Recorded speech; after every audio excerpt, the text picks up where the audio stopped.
So your very first question, lesson 1.1 chapter review, they're asking you to state domain range, okay? So they're giving you age and your mass, okay? Now, first of all, they've given us a whole bunch of numbers. Age goes from 1 to 6. 3, 4, 5, 6. So I do too many boxes. And the mass increases. 13.7, 16, 20.5, 23, 23, right? Okay. Now they want to know domain range and whether it's a function. Now first thing we're going to do is, we know we have our y and our x-axis. We have to figure out which is age going to be on the x-axis, or is age going to be on the y, or is mass going to be on the x, or mass on the y. So we got to figure out where we're going to put which. Now, what that means is we have to figure out which is the independent variable and which is the dependent variable. Okay, and it's a tough concept to get your mind around to start. But for instance, what we're trying to figure out is, if age is independent, that means your mass depends on your age. So as you get older, especially from the ages 1 to 6, do you tend to get heavier? Or does your mass dictate your age? So as I get heavier, my age changes. Okay, now what I've just said, I want you to think about it for a minute. Now, do you think age is the independent variable and mass depends on age? Or do you think mass is the independent variable and age depends on mass? In other words, your age, as you get older, do you tend to get heavier? Or as you get heavier, you tend to get older? In age. Age, yeah, good. So age is going to be your independent variable, okay?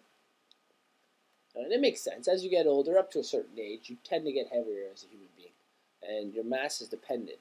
And sometimes the first one's not 100% always true. You're independent because, as you get very old, maybe you'll start to lose weight, right? But we definitely know that as your mass changes, it doesn't dictate your age. I could go up 50 pounds in 6 months. Doesn't mean my age is going to change, right? So mass would definitely not be the dependent variable. Okay. Now that we figured that out, your independent variable, it always goes on the x-axis, okay?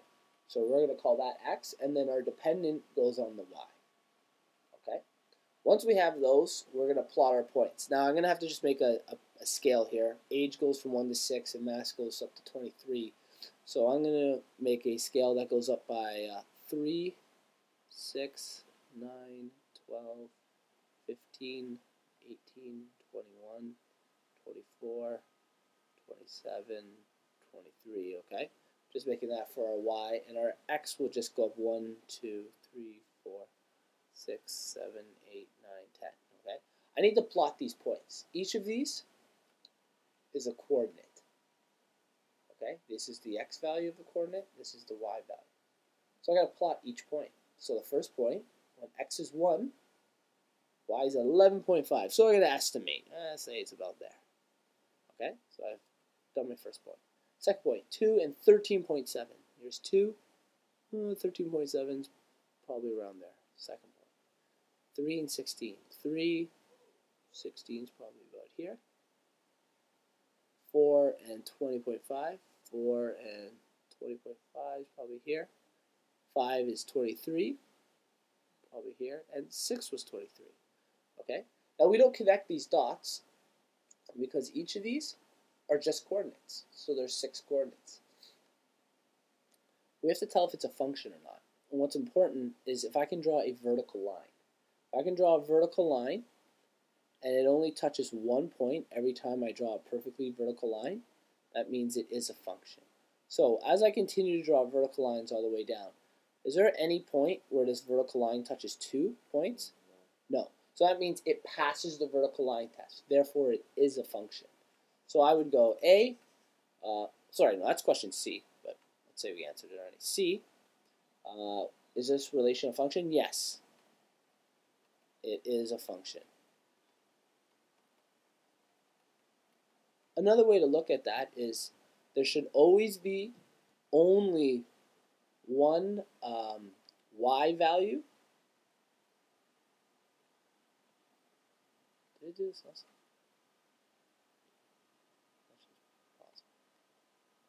For every there should only be one y point for every x. Okay? Now you can have two y's that are the same as long as they're on different x points. Okay? There shouldn't be more than one y because what that means is, I'll draw that in green. Say I was on 6 and at age 6 you're 23 and for some reason you're 25 pounds. Well then I have 2 points. And when I go to draw a vertical line, does it pass the vertical line test? No. So for every x value, there should only be one y value for it to be a function. Okay? Does that make sense? Yeah. Okay. Now domain and range. That's A. A is domain.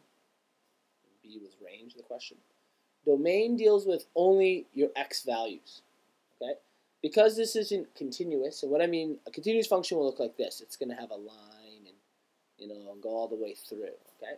Because these aren't continuous and these are just specific points along a graph, there's only so many domains. And in this fact, our domains are 1, 2, 3, all the numbers they listed under age. So, to write this in set notation, which is what your teacher's going to ask for. Not quite. That would be continuous. This isn't continuous. So because it's not continuous, I list them.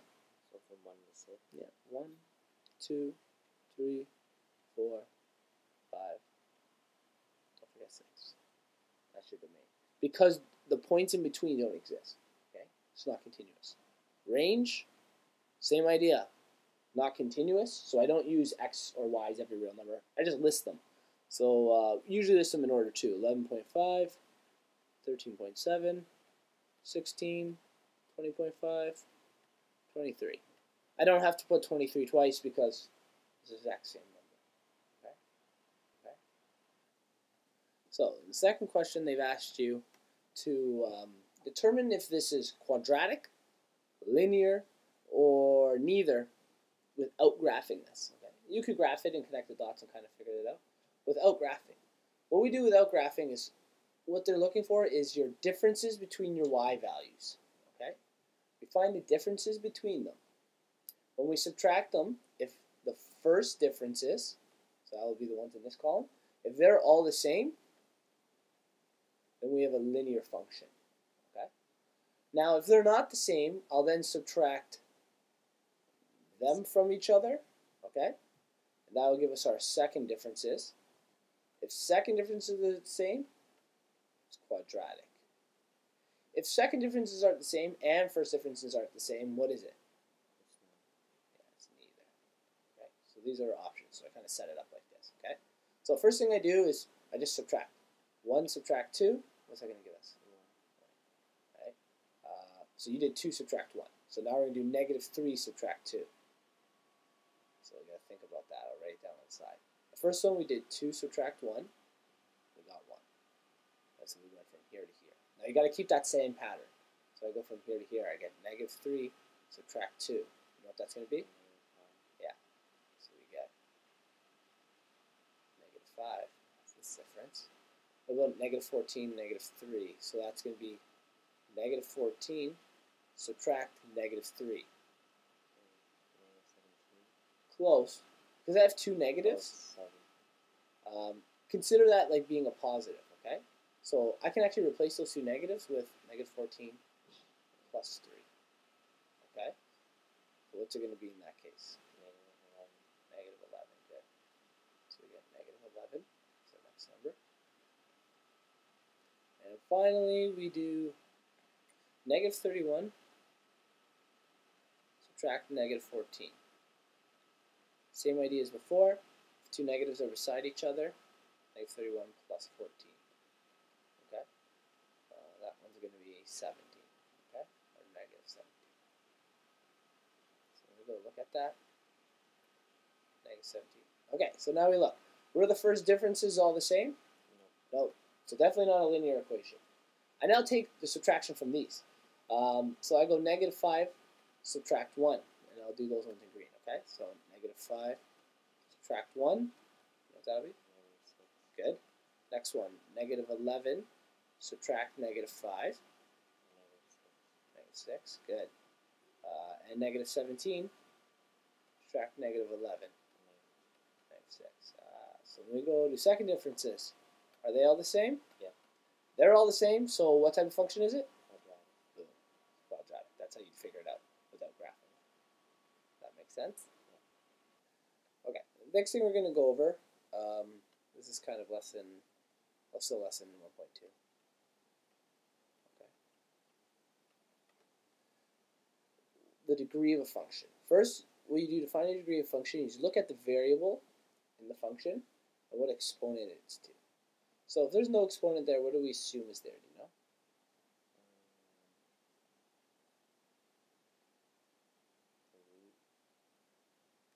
We assume the variable is a 1. We'll assume there's a 1 there, okay? So in this function, there's only one variable, and the exponent of that variable is 1. So anytime your highest exponent, that's the highest one in the equation, is 1. So highest exponent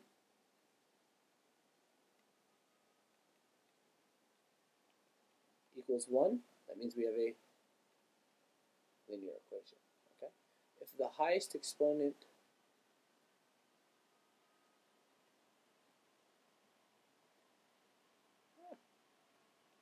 equals 2, what do you think it is? So let's look at the second one here. What are the exponents? Is this a variable? No, so we don't even deal with this. Is this a variable? Yeah. Okay, what's the exponent? 1. Okay, so it could be linear. Is this a variable? Yeah. And what's the exponent? 2. So the 2 trumps the 1. Okay? So if it's 2, that means we're dealing with what type of equation? Yeah, so the second one's quadratic. Now here in the third one, look at my variables. I have a variable to the power of what? Yeah, and a variable to the power of 1. Now, in the original ones, which I didn't tell you about, I can't combine these terms, okay? There's a variable, there's a constant, I can't simplify. Same with this one. Constant and a variable, can't simplify, and this variable is only to the exponent of 1, this one's to the exponent of 2, and they're adding, so I can't simplify any farther. In the third one, they're both to the exponent of 1, so we would assume it's linear, okay? But I can actually simplify this, okay, or expand.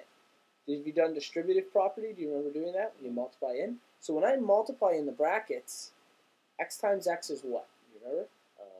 X squared. Yeah. X times 4? 4x. 4x. So now when I look at it, what's the highest exponent?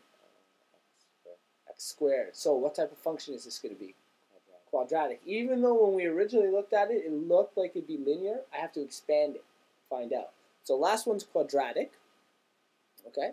So our first one was linear. Second one was quadratic. And our third one we discovered was quadratic. Now they want to know the degree. What's the degree of this one? Well, it's whatever the highest exponent is. So what's the highest exponent in our first one? 1. So degree 1. What about in our second one? 2. Degree 2. And in our third one? 2. So essentially, if it's a linear function, the degree is 1. If it's a quadratic function, the degree is 2. Okay? That's what we found. And what was the other off? Linear, quadratic, neither. Anything else we need to find out? And degree of the function. That's it. Okay? Once you try those ones right there. Okay. And this one you deal with function notation, plugging numbers in. Okay. In our first example I've given you, they've given you a parent function, or the function we're going to deal with. Okay? And we'll call this example 1. They want you to solve f at 3. So what they want you to do is they want you to plug in the 3 for all the x values. So f at 3, you would put this. F at 3 is equal to 2, and I substitute the number 3 in for the x, and then I simplify the right side. So I'm just going to write the equal signs for now. 2, 3 squared is 9. 2 times 9 is 18 minus 2, 16. So f at 3 is equal to 16. Another example of this is they might ask for f at 5, let's say. Here's our second example. But in this case, they've given you coordinates. So 1 and 2. 2 and 4. 3, -3. 4 and 16. 5 and 8. 6, 7. 8 and -1. Okay, so say they've given you all of these coordinates, and we'll just put a line. These are two technically separate examples, okay? So they've given us all these coordinates. Well, we're used, and this is a function, we're used to f at what's normally there, x, okay? So what they've told you is they've now replaced the x in the equation with 5. In the coordinate, what's our first value? Our first value is the x, and our second is the y. So this one's actually kind of straightforward. All I have to do is find the x value for 5, and what is the y value equal to. Okay? So which of these would it be? Is this x value 5? What about this one? This one? This one? This one? That one. Okay. So this is the one we're going to be working with.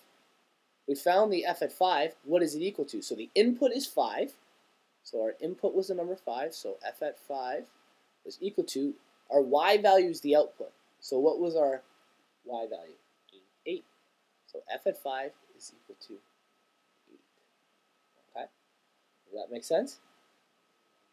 Kind of? A little? Okay. What about another example of this?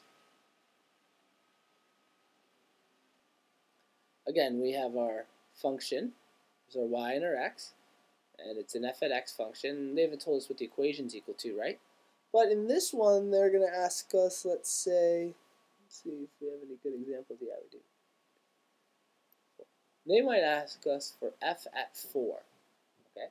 Now remember that 4 represents our x value. So assume these are units of 1. Okay. Where is x4? I got to go along the x-axis. So, this is -1, -2, -3, -4, 5, 6. I'm not going that way. I need to find +4. So, +1, +2, +3, +4. Okay, so here's my x value. They want to know when I input the x value of 4, what is our graph showing us? What's our y value? Okay, so in other words, what's our coordinate? 4 and what? Well, when I go down, what number am I at? -1. That's right. So, f at 4 on a graph, or a coordinate, is -1. So f at 4 is equal to -1. And our coordinate is 4 and -1. Does that make sense? Okay. Okay. So lesson 1.5. This is f at x is equal to, and they've given you this equation. Now, h and k deal with transformations or movements. Okay. So h deals with if h is a positive number, it moves right. Okay, so it moves in. Sorry, I said that wrong. Oh, it moves left. Right, I got this. You got that stuff? You got that stuff? So again, moves left if it's positive. And if h is negative, we move right. Okay, which is kind of counterintuitive. K, opposite of h, but makes more logical sense. If k is positive, move up, which is the positive direction. If k is negative, we move down. Don't forget to put the word move there, which makes sense. Now, A is funny. First of all, if A is positive, it opens upward. Opens up. And in other words, that means you have a parabola that's like that, opening upwards, okay? If A is negative, it opens downward.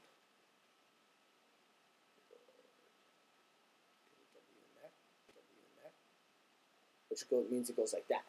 So already all I mean is whatever number is involved with A, if it's a positive number, you automatically know that its parabola is going to open upwards.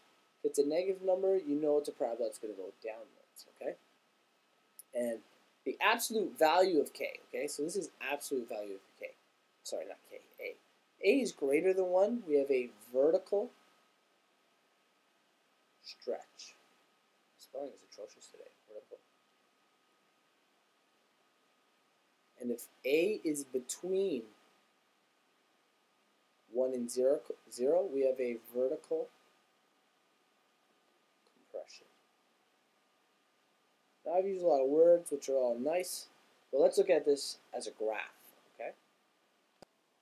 So let's say we have this function here.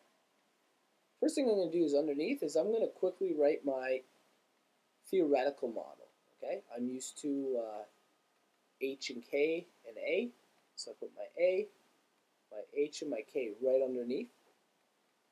The reason I do that is so I can identify what is K in our equation. What number is it? Do you know? Yeah, it's easy to identify when it's right below. What is our H? Yeah. Okay. And what is our A? 3. Okay. Now when we look at these numbers, when I talk about movements, I mean from the original. And the original is f at x equals x squared. Okay.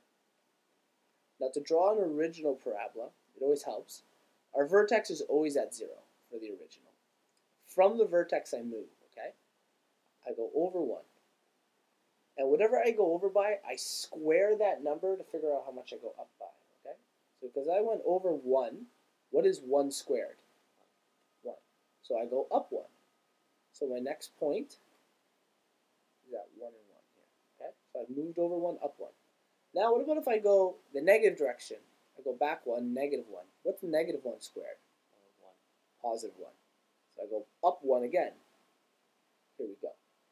Once I've done that, I go back to the vertex, and I test my theory again. This time I go over 2 from the vertex.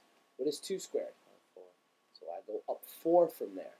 So I go over 1, 2, up 1, 2, 3, 4. Here's my next point. Same idea in the other direction. I go back to the vertex again, go to the left 2. So negative 2 squared?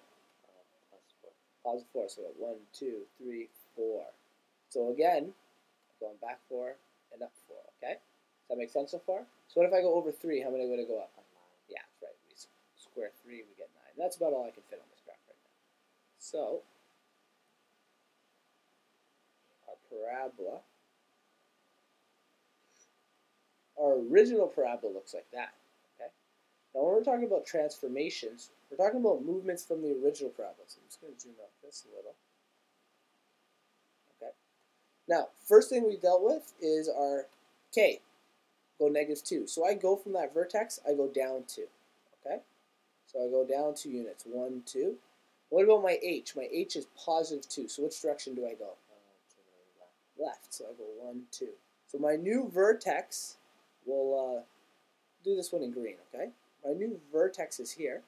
Now I'm going to redraw that parabola from there. I go over 1, up 1, to left 1, up 1. Okay, I go back to the vertex again. From the vertex, I go over 2. 1, 2. How many would I go up? 1, 2, 3, 4. Does that make sense? Go over 2, up 4. I go back to the vertex again. I go over 3. 1, 2, 3. How many go up? 9. The next one. And same with the other way, right? 9. So this is called. Let's call this our in between. I haven't actually applied the change of A yet. Okay, this is my. So do you always have to do that when you're... You don't always have to do all these steps. In fact, you don't even have to draw the original. You can go right to the last one, but I'm showing you step by step right now. Okay. Finally, A. Now, first of all, is A positive or negative? Positive. So which way does it open? Opens up. So we're already opening up. So I don't have to make any changes. Okay? If it was negative, heads up. If it was negative, I'd go from the vertex, and I would just flip it. Over 1, down 1. There's a point. Over 1, down 1. Over 2, down 1, 2, 3, 4. So we get points like that. And we're going to have a parabola that looks roughly like that. Okay? Same everything else, it's just heading downward instead. But because it's positive, it's an upwards parabola. Now, this is the tricky part. What is the value of our A? 3. Okay? So you have to keep that in mind. We're going to have to multiply whatever we move by. We'll say that is M. We're moving from the vertex. Whatever we move by horizontally, we square it, right? And then I'm going to multiply it by 3. And this is to figure out how much to go to move up. So this is left and right movements. This is up and down movements, okay? So I know I've drawn a little equation. It looks a little confusing, but the idea here is, here's my vertex. Now, when I go over 1, I normally go how much up? 1, because I square it. In this instance, I go over 1. 1 squared is 1. Then I multiply it by 3. So 3. So I go over 1, and I go over 1, I go up 1, 2, 3 now. So this is going to change the shape of our parabola. Here's my next point, and we're going to put our new vertex as red, okay? Same with the other direction. If I go back 1, when I square it, what do I get? 1. And when I multiply that by 3, so I go 1, 2, 3. So here are 2 new points, okay? Next one. If I go over 2, when I square 2, what do I get? 4. What's 4 times 3? 12. 12. So I go up 1, 2, 5, 6, 7, 8, 9, 10, 11, 12. There's our next point. And same with the left. You know how it's going to be identical, right? So if you notice, our green was the last one I was working with. This parabola has been what we call stretched. Think of it like an elastic band. And see how the red one is thinner than the green one? It's been stretched up like an elastic band. Okay? So whatever the value of A is, you have to multiply that by what you're going up and down by. Does that idea kind of make sense? Yeah? Okay, why don't we try graphing 1 or 2 of those? Okay, so on our recording here, now let's say we have a different function. Say they're giving us a function like this, okay? F at x is equal to quarter. X minus 2 squared plus 1, let's say, okay? So I'm going to quickly do the vertex movements. We already know these deal with the vertex, okay? And in fact, I can actually find the exact vertex. My k value will actually be my x value of the vertex. It'll be 1. My vertex is located at 1. And my h cap value is going to be the opposite number of my y. So because h is negative 2, my y is going to be positive 2. Okay? Just a quick note. You don't have to know that. So what that means is my x is 1, my y was 2. So let's do this graph in blue. Y was 2, we said. So here's our vertex. Oh, except I applied those backwards. I don't know if you noticed that, but my k value, sorry, it's not my x, it's my y. Let's see, doesn't make any sense. K is my y because it moves up and down. H is my x because it moves left and right. So y was 1, and k was 2. It's 2 and 1. I didn't want it to be there. Okay. Now this is where it gets a little confusing. We said it's at 2 and 1. Okay. Now, we are going by a quarter this time. I'm just going to quickly put that up here. Remember our movement formula? A quarter times how much we move left and right squared equals how much we move up and down. Okay? I know it looks funny, but I normally go over 1 and up 1.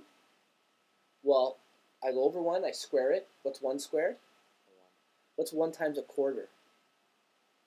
Just a quarter. A quarter. I go over 1, up a quarter, so I estimate. Okay. Same with the other way. I go over 1, up 1. 1 times a quarter is a quarter. Now normally I go over 2. What's 2 squared? 4. 4. What is 4 times a quarter? Do you know? 1. 1, exactly. Very good. So I go over 2, up 1. 2, up 1. Okay. So if you notice, this parabola is going to look much wider. It's going to be, it looks stretched, I know, but technically this is considered compressed. Think of it like it's up and down. So like we have an elastic band, and we've pushed it down, and see how it gets wider, it's compressed, and if we pull it, it's stretched, it gets thinner. So you just multiply by a quarter instead of multiplying by 3. Does that make sense? Mm-hmm.